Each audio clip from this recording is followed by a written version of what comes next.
Spievajte Hospodinovi novú pieseň. Spievaj Hospodinovi celá zem. Spievajte Hospodinovi, dobrorečte jeho menu. Zvestujte jeho spásu deň čo deň. O jeho sláve rozprávajte medzi pohanmi,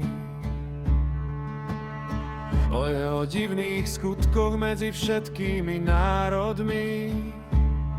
Lebo Hospodín je veľký a hoden veľkej chvály, obávaný nad všetkých bohov. Hospodín je veľký, Hoden veľkej chvály, Hospodín je veľký, on učinil nebesá. Hospodín je veľký, Hoden veľkej chvály, Hospodín je veľký, on učinil nebesá.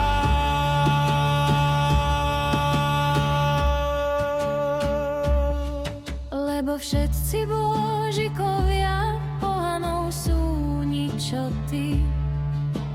Hospodín učinil však nebesá, pred ním je veleba a dôstojnosť, sila ozdoba je v jeho svätyni.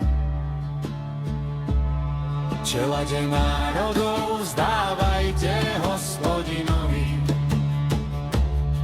vzdávajte Hospodinovi česť a moc. Vzdajte Hospodinovi slávu jeho mena, prineste dar a vstúpte v jeho nádvoria. Kláňajte sa Hospodinovi vo svätej ozdobe, chvej sa pred ním celá zem. Hláste medzi pohanmi, že Hospodin je kráľom. Skutočne upevnená je zem a nekváti sa. Hospodin je kráľom, Zem sa nekváti. Hospodin je kráľom, on súdi národy. Hospodin je kráľom, Zem sa nekváti.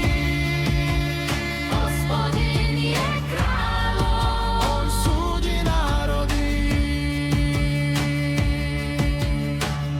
nech radujú sa nebesá, jasá zem. Nech učí more i to, čo ho naplňa.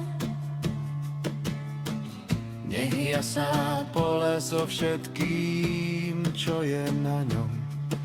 Nech plesajú vtedy všetky stromy lesa pred Hospodinom. Lebo prichádza súdiť zem. V spravodlivosti bude súdiť svet a národy vo svojej vernosti.